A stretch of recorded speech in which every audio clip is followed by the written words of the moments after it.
J'ai joué devant des milliers de personnes à guichet fermé, des gens qui crient ton nom, qui chantent la Marseillaise. Nous, on vit pas du tout ça sur les compètes para parce que nous, il n'y a jamais personne.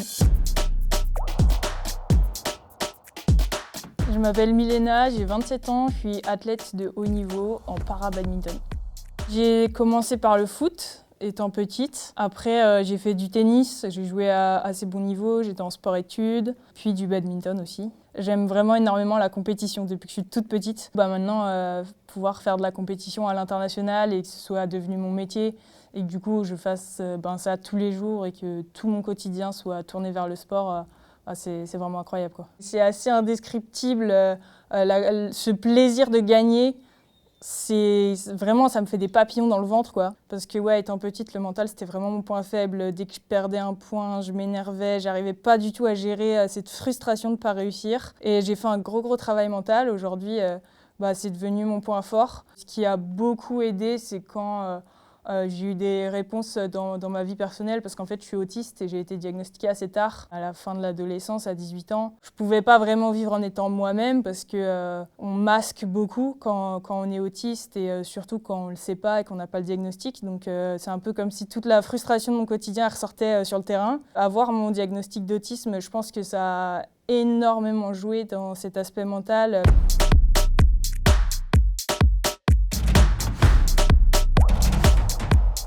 Littéralement, j'ai des symptômes de ma maladie depuis à peu près que j'ai 10 ans. Sauf qu'à l'époque, tout le monde prenait pas vraiment ça au sérieux. Et beaucoup de médecins qui me disaient « c'est normal, c'est parce que tu grandis, c'est normal, tu t'étires pas assez, tu fais trop de sport ou alors tu fais pas le bon sport, faudrait que tu fasses de la natation ». Ça, qu'est-ce qu'on a pu me barber en me disant « faudrait que tu fasses de la natation, ça t'aiderait ». Pendant 15 ans, je vivais avec toutes ces douleurs, ces crampes, ces difficultés à marcher. Parfois, on me traitait un peu de feignasse, on me disait que j'étais un peu un ours qui voulait jamais aller se promener, etc. Un jour, un médecin a enfin pris le temps de m'écouter et de m'examiner. Et il m'a dit « non, mais là, il y a un gros problème neurologique ».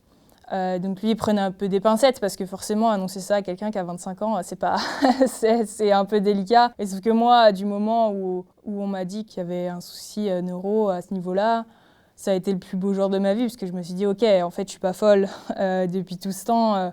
C'est pas de ma faute » parce que moi, on me donnait que des arguments en gros qui me faisaient comprendre que c'était ma faute. Pour moi, ça a été vraiment vraiment un soulagement énorme, comme quand j'ai eu mon diagnostic d'autisme. Et je savais même pas encore le nom de la maladie ou exactement ce que j'avais que je me suis dit ok, je vais aller aux Jeux paralympiques.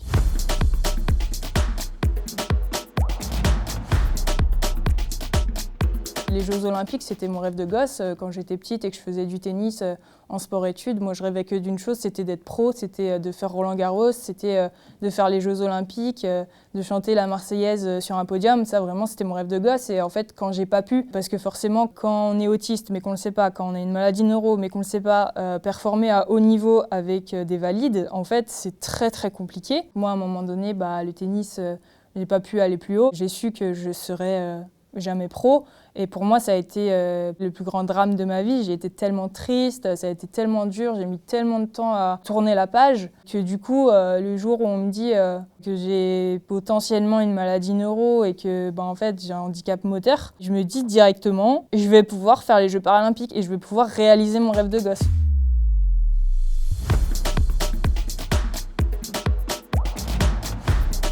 Ça a été grandiose parce que les gens ont vraiment répondu présent. Les 2 semaines qu'il y a entre les JO et les JP, les gens ont de nouveau eu trop envie de revoir du sport. En fait, les 2 semaines, ça leur a permis d'avoir la sensation de manque.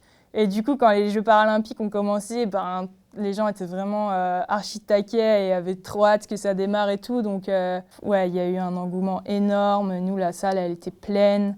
J'ai joué devant des milliers de personnes à guichet fermé, des gens qui crient ton nom, qui chantent la Marseillaise. Nous, on vit pas du tout ça sur les compètes para parce que nous, il n'y a jamais personne.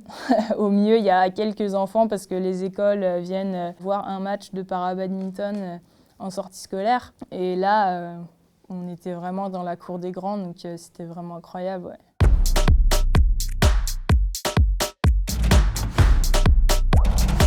Participer aux Jeux, c'est bien, surtout à Paris, devant son public.